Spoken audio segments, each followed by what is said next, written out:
Good morning guys, and welcome back on my car today. I haven't posted any videos on YouTube for about a month or so. I've been a bit lazy with it.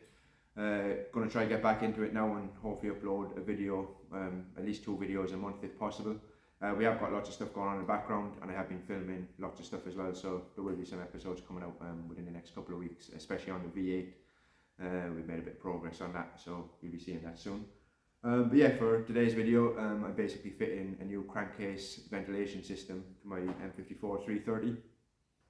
Bilstein have been kind enough to send me out a new crankcase ventilation system. All the pipe work, everything's included. It's also known as a crankcase breather. Yeah, so thanks to Febi Bilstein for sending me this out. It's appreciated. So I'm going to do just a bit of a how-to guide on how to fit it, just to show anybody who hasn't done one before how it goes on basically. It's a simple enough and straightforward job. You can do it one of 2 ways. You can either take the inlet manifold off, or you can do it with the inlet manifold on. I'm going to do it with the inlet manifold on today. It's a bit more fiddly, but it's a bit quicker, so that's how I'm going to do it. The reason I'm changing it is I've got quite high oil consumption and the car smokes a little bit, both common causes of a bad crankcase breather. Basically they get blocked with oil sludge and they don't work as they should. There's a diaphragm inside as well which can split. That can make the car run a bit rough. Mine's alright, it idles a bit funny, but I think that's probably an area somewhere, so I'll have a look at that today as well. Yeah, so that's the reason why I'm changing it. Basically the job of this is to separate oil from the vapor. The vapor goes back into the inlet manifold and gets burnt away, and then the oil goes back down into the sump.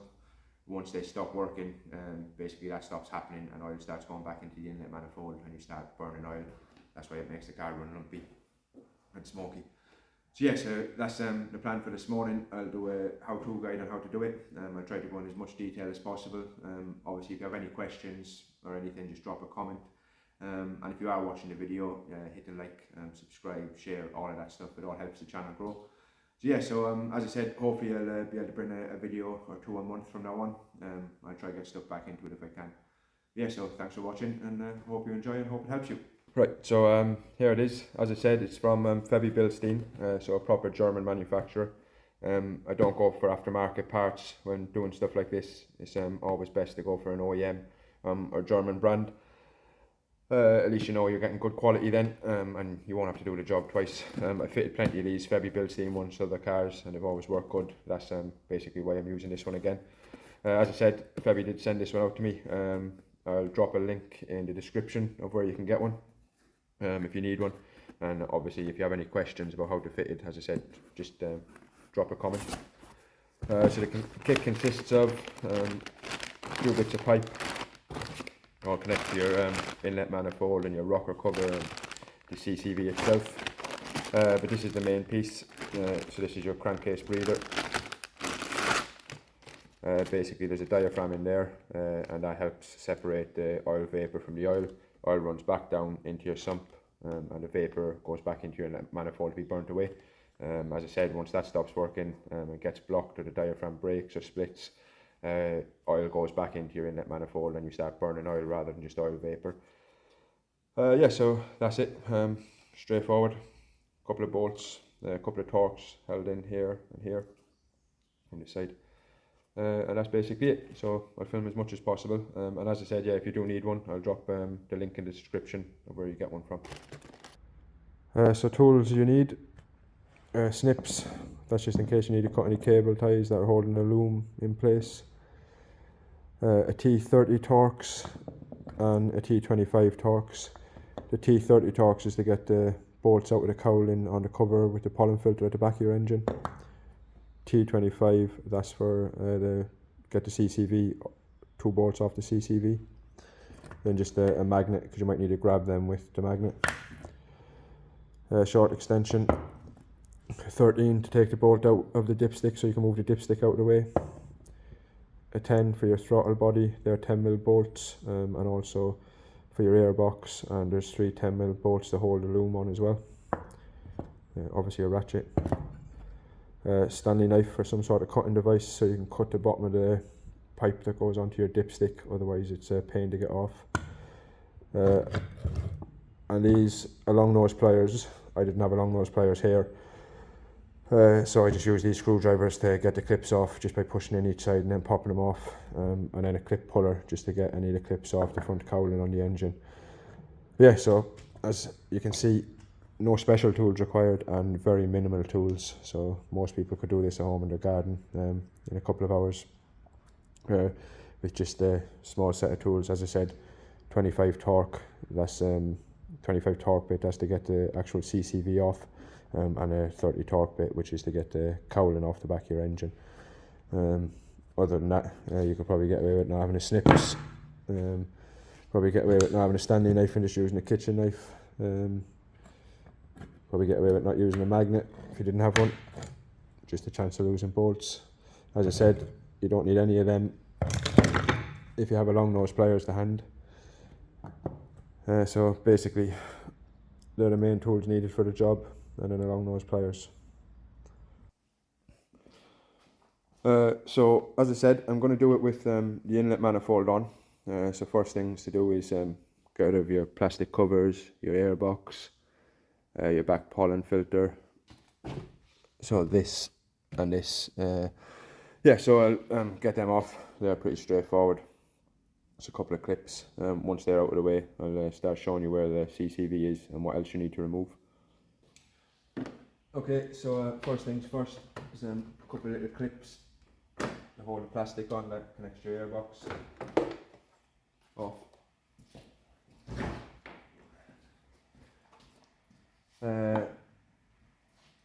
Actual airbox itself, mine isn't bolted in, but there's normally two 10mm bolts here. Mine is just connected to the map.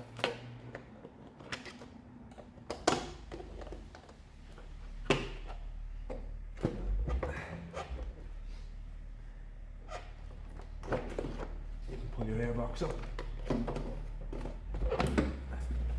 Basically two clips holding onto your map, just pop them out, and then there'd be normally two 10mm bolts holding this to the car, but I don't have them in it.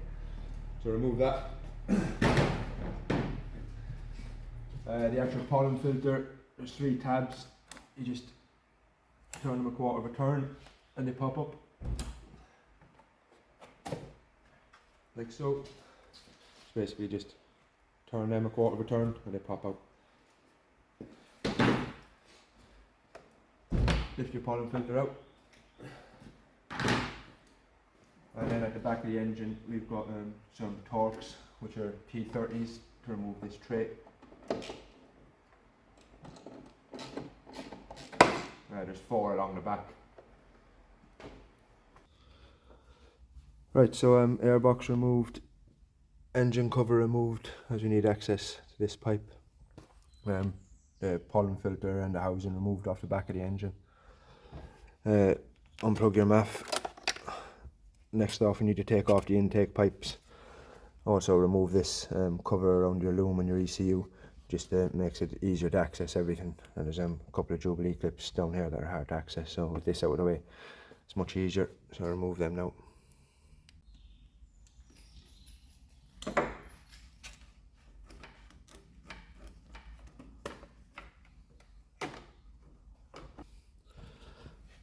So top intake hose, just Jubilee clipped. And then we need to take off the bottom one. Right, so next we need to take this pipe off, which is connected to the throttle body on the big piece, and the smaller pipe then is connected to the idle control valve.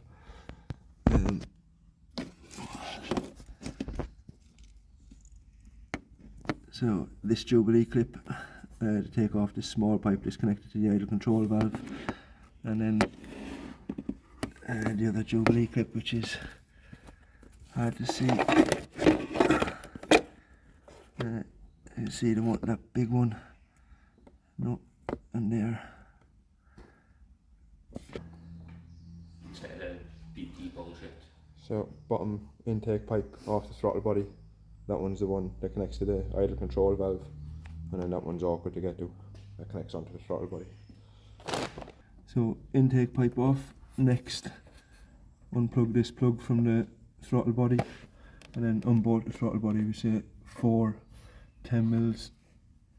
They're quite long, So just keep winding until they come up, if you can see them. 2 on top, and then the same then underneath. Right, so that's the throttle body off. Basically, I had to remove some of the loom, pull the dipstick back just to be able to twist it out, but that's out. Yeah, just to get the throttle body out from under the manifold, there's a couple of 10mm nuts and bolts. There's one 10mm bolt there, another one down here on the actual loom itself,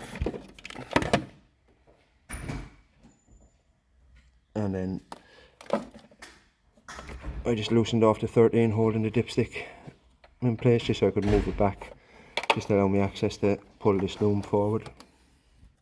Right, so I need to remove this pipe which comes from the bottom of the CCV and goes onto the side of the dipstick.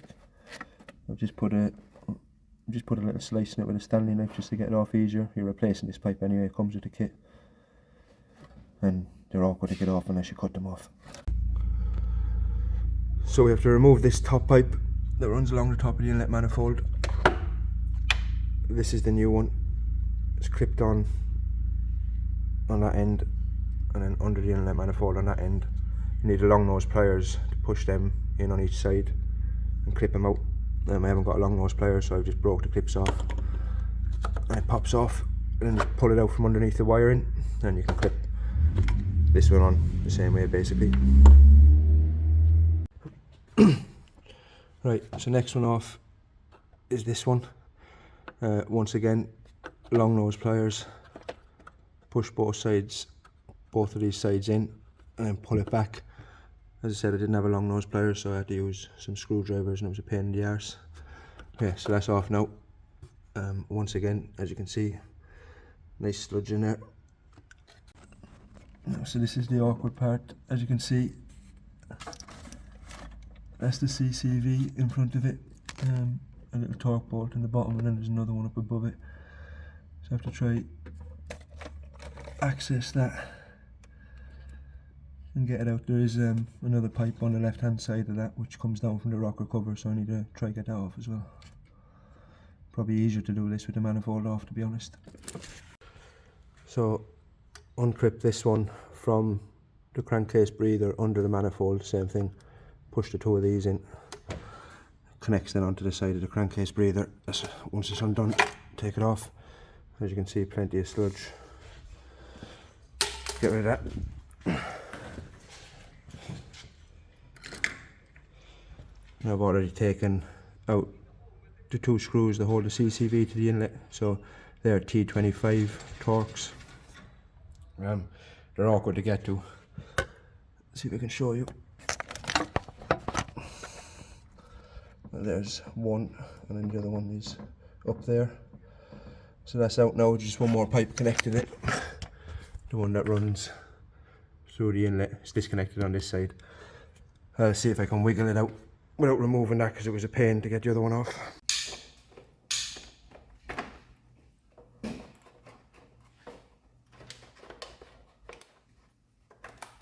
A few moments later. And she's off. And as you can see, it is full of cream. And that's the last one. That's the one that runs up through there. Right, so that's all the old stuff off. As I said, everything is full of sludge, so it's a sign it definitely wasn't working. I got all the new bits on now. I'll put a new CCV on first and get this pipe connected to it. That's one of the harder ones that basically connects this to the inlet manifold, comes up through the inlet manifold and goes across. So I'll get that on first. Okay, so this is the new CCV. As I said, bolts on here and here with 2 T25 torque bolts. So these ones, they're a bit awkward to get to, so you just have to move quite a bit of stuff out of the way. Just a wire on them, a couple of bolts, and undo your dipstick and move it out of the way.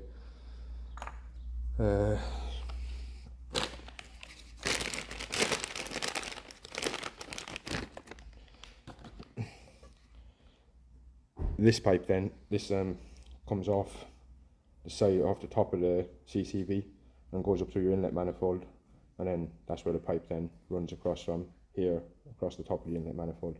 So you need to get this one on and connected and fed it up through.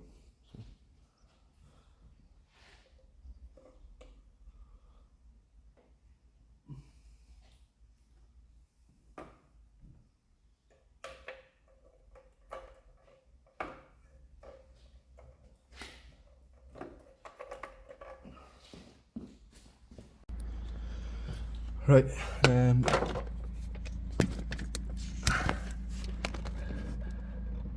okay, so I have the CCV back in place. Well, not exactly in place, but I have it back in, and I have the pipe that comes through the inlet manifold connected on. So that's where the inlet, this is where that'll sit. So I need to connect the one from the bottom of the CCV now there, which goes down to the dipstick. I need to connect the one on the side here, which goes up to the crankcase, up to the rocker cover, and then I'll bolt it back in there. Right, so this is the one that, the new one from Febi, that goes from the bottom of the crankcase breather, crankcase vent, whatever you like to call it, and then down to the dipstick. Just give the end a bit of lube so it pushes on easier. So we have this one, connects to the top of the rocker cover, and then down onto the side of the CCV. Just have to feed it down, and then obviously once you get it down, one side clips on that side, which I'm pretty sure is that side, maybe not.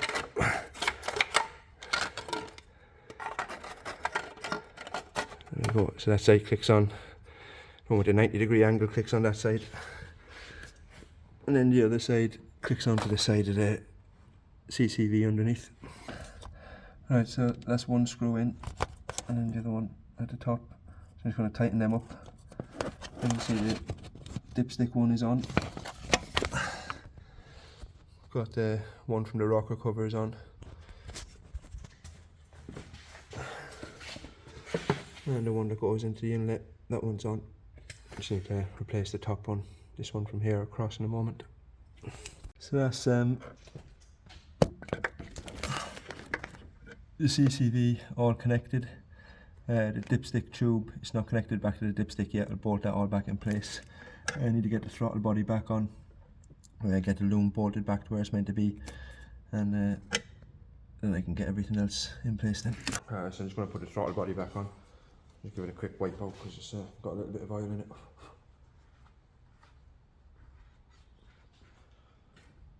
Yeah, so throttle body back on.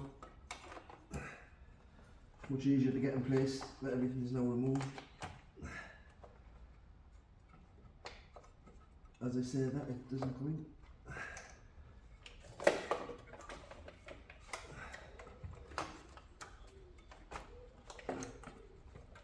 There you go, so that's in place.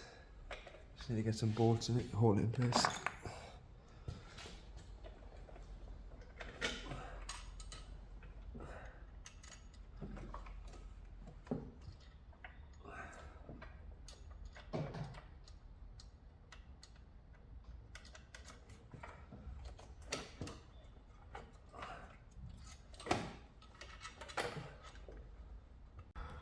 Right, so I have all the loom bolted back in place. Just that one, another one up there, and then there's one just underneath the throttle body. Dipstick back in, I just need to tighten that up. Dipstick tube back in from the CCV. As I said, all the CCV stuff is in, so next on now is to put the intake pipe on the throttle body and on the idle control valve at the same time. This can be a bit of a pain in the neck. Yeah, I'll get that on now. So there's the first intake pipe onto the throttle body and onto the idle control valve.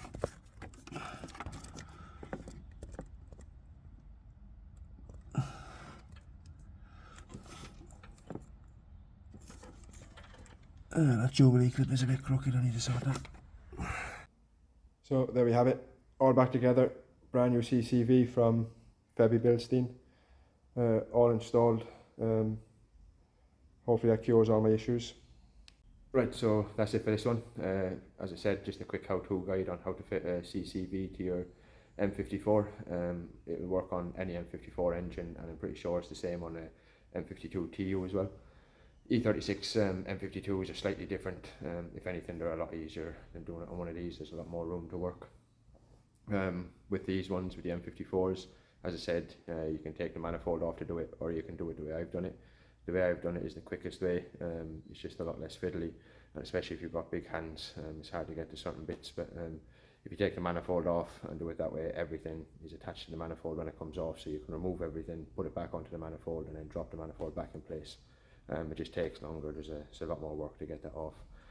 Easier work, but longer basically. So yeah, so it's done. So hopefully it cures my issues, which was excessive oil consumption and smoking a bit. I'll know on the way home how much it smokes to see if that's made any difference, but I'll keep an eye on the oil now over the next couple of weeks and see how that goes. But yeah, once again, I'd like to thank Febi Bilstein for sending it out to me. I'll drop a link in the description of where you can get one from. But yeah, once again, thanks for watching. Just remember, like, share, subscribe, all that helps the channel grow. I'll try to come with more videos over the next couple of months. As I said, we've got some stuff coming on the V8. I've got a 330 diesel touring that I'm going to be building as well. Still have more to do on my cage and my stroker. So yeah, plenty of projects, just haven't really been doing much on them. So the V8 we've been working on, I've got plenty of footage for that one, so hopefully an episode on that maybe next week or the week after. Plenty of progress on that one. But yeah, so once again, thanks for watching, and see you next time.